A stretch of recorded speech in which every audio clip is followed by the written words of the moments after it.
Hi, Mark Oswald, hosting another segment of Londonderry Heart, Home, and Soul. With me is School Superintendent Nate Greenberg. Hi, Mark. And the Chairman of the School Board, Londonderry, Ron Campo. Hi, how you doing? Thank you both. We are taping this on Friday afternoon, March 4th, in advance of important election decisions to be made on Tuesday the 8th. The reason we're doing this program is that we had taped a program earlier, about a month ago, with the then proposed school budget. And I think Steve Young participated in that with the superintendent. What's changed dramatically is that following the deliberative session of February 11th, the following week, the governor made some proposed budget changes at the state level that could have a tremendous impact on our school. And so I think it's relevant prior to the election on the 8th for you gentlemen to help the viewers understand the implications for Londonderry. Well, after our deliberative session, the governor proposed his budget, I believe, on that Tuesday. And in that budget, one of the surprises that hit us was the retirement fund. Generally, the state pays 35% of the retirement fund. In the past biennium, they reduced that down to 30% and 25%. We were told to expect full funding of that of 35%. While the governor's budget is only a proposal, we have to react to that change from 35% down to zero, which is about $1.3 million on the revenue, on the appropriation side. And how that affects us, and Nate will go into it in a little bit more detail, is the fact is that the voters, or what the voters are going to see there, is a number for raising and appropriating a certain amount of money. This money will be in addition to that. Not that it's going to be in addition, but we are going to have to fund this if the legislature agrees with the governor and passes his budget the way it is. And that's going to mean significant changes in the programs that we have in Londonderry, because we're going to have to come up with $1.3 million. As you saw, we had several of the cuts that were being talked about. What happens when we go from 200 to 400,000? So this is really going from 200,000 additional cuts up to $1.3 million worth of cuts. And let me interrupt for a moment, Ron. I think what you're alluding to is that, and I've been serving the last 3 years on the budget committee, when the school board budget committee had pretty much agreed on the then proposed budget, the board went back to the superintendent and said, could you find an additional $400,000? And I believe you found $200,000, and much of that, in large part, was the teachers union agreeing to a one-time suspension or concession of $135,000 for additional staff development and training. It's some other programs, but the second $200,000 was basically the elimination of sport and music programs at the middle school. So I guess the rhetorical question would be, if that represents $200,000, where do we come up with another $1 million plus? Whenever you start looking at the budget, especially on the school side, 85% of it is in the area of staffing. So whenever we start looking at numbers of like $1.3 million, you have to look at additional staffing. And once you start getting into where we are now, you're looking at some program changes. You are looking at program changes. You're looking at class size increases. Those are two results if we had to stay in that area. So that's the area that we'll be. This is repeating ourselves a bit, but I think for viewers' benefit, this is after the board, along with the superintendent, the administration, carefully crafted a proposed budget that was going to be the elimination of 80-some positions. Correct. So we're already down that road. This is going to be over and above, yet again, those numbers. It is going to be an increase if the proposal goes through the legislature. It will be an increase of those 87 positions that we have spoken about, and there is no way around it. If that budget is passed by the legislature and that cost is downshifted to the towns and the city and the school districts, and we're not alone. The same thing is happening on the side of the town. They have to face, I think it's $500,000 on their side. So So really, we're looking at a significant impact on the way the educational system is in Londonderry if this happens to go through. And there's other numbers to contend with if the state, Yes. goes their way beyond retirement. Yes, on the revenue side, two significant downshifts from the state to local taxpayers. We get what is called building aid. With the past building projects we've had, in the past we have received 30% of what the cost was for that facility. And historically, the state has always been very good at funding that amount of money. The governor's proposed budget would reduce that amount down to 40% of what we should have been getting. So basically it's 40% of the 30%.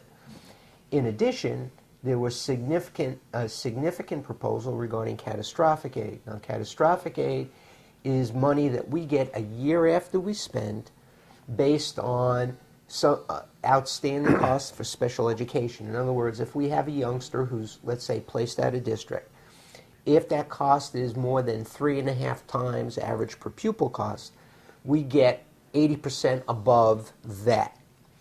The governor's budget proposes basically to change that formula to go from 3.5 to 10 times the average per pupil cost.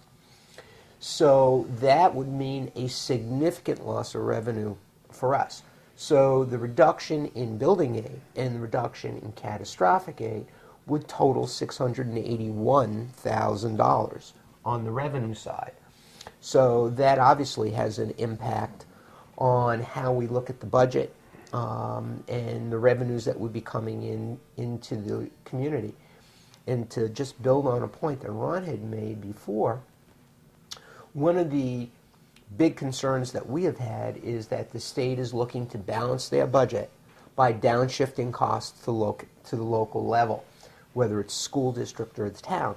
So in this case, what you've got is the $1.3, almost $1.4 million pension contribution, and almost $700,000 on the other side. So over $2 million of downshifting of costs to our school district.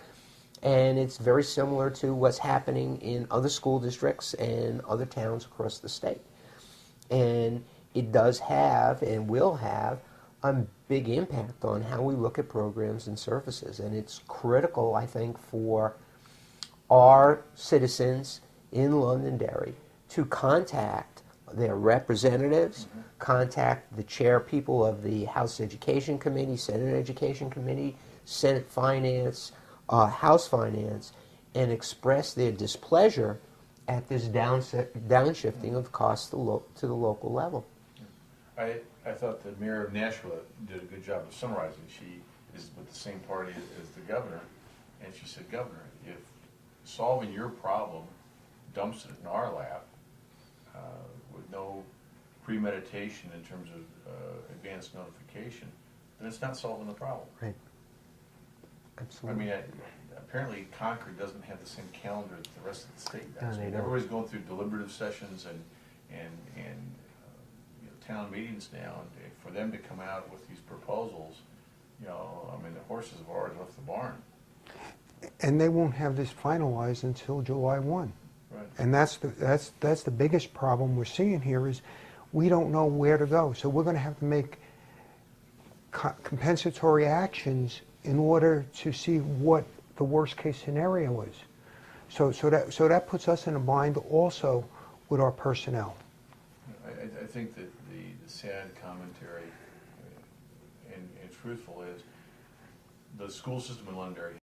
I mean, if there's been one overriding reason behind people moving here is for their kids to get an exceptional public education. And I said this years ago, if we ever lose that, we'll end up being a backwater town 40 miles from Boston. There's a lot of those. I don't think Londonderry wants to become one. And now that I'm in real estate, I can tell you unequivocally that people move to Londonderry for the schools.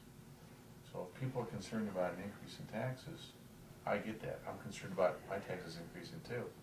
But if you want to worry about diminished home values, let's not sacrifice our kids and their education and the quality of life that we've come to enjoy and expect in Londonderry with a diminished education system because the state's not holding up their end of the deal.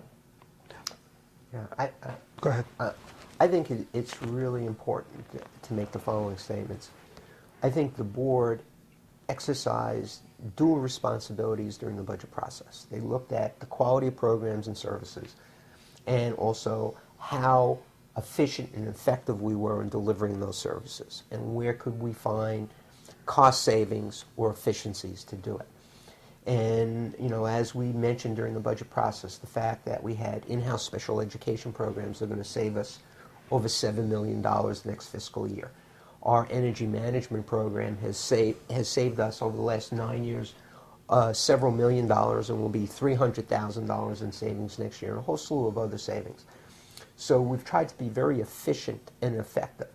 And we put forth, I believe the board put forth a really good budget that will allow us to continue to provide services and programs for kids that we believe are important for them to have.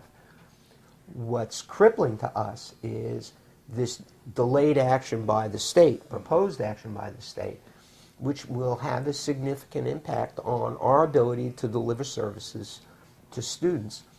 And again, going back to what that mayor had said and the point Ron had made earlier, is it has a significant impact because the retirement, the only way we can get at the legal obligation of paying that is by reducing other costs on the appropriation side. So it's not like you can just all of a sudden, when you go for tax rate setting, add $1.3 million or $1.4 million in the budget.